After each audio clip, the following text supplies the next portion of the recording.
আপনি কি জানেন ভগবানের কাছে কি চাইতে হয়? সব ফুল যেমন পূজায় লাগে না, সব টাকাও তেমন ভগবানের সেবায় লাগে না।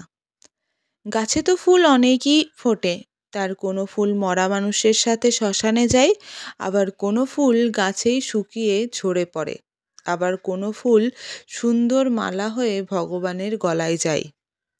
কোনো ফুল ফোটার পর বলতে পারে না কোথায় তার স্থান হবে, তেমন টাকাও।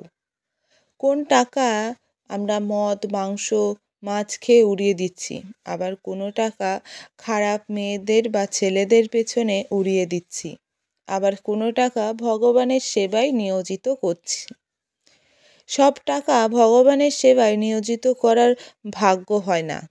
আমরা তো সবাই ভগবানকে বলি, ভগবান আমায় টাকা দাও, শিক্ষা দাও, এটাই দাও, ওটা দাও।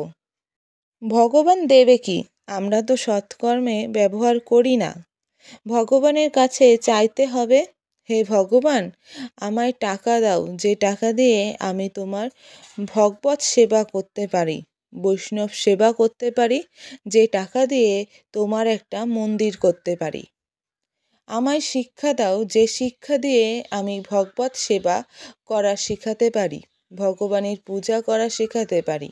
এমন একটা পত্নী বা স্বামী দাও যে আমাকে বলবে, চলো কৃষ্ণ নাম শুনে আসি, কৃষ্ণ পূজা করে আসি, তাহলেই না আমাদের চাওয়া পূরণ হবে। আমরা যদি ভগবানের দেওয়া সম্পদ নিয়ে তারই বিরোধিতা করি, তাহলে কি করে ভগবান আমাদের ডাক শুনবে?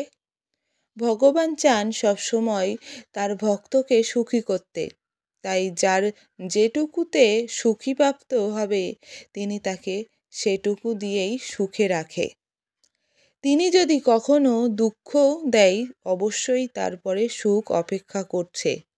শুধু ভগবান শ্রীকৃষ্ণের ওপর বিশ্বাস রাখতে হবে, আর সবসময় তার নাম কীর্তন করে তাকে খুশি রাখতে হবে। এখন স্বয়ং ভাবুন, আপনি ভগবানের কাছে কি চাইবেন ও কি উদ্দেশ্যে চাইবেন। হরে কৃষ্ণ, রাধে রাধে, জয় গোপাল, শ্রী গুরু জয়।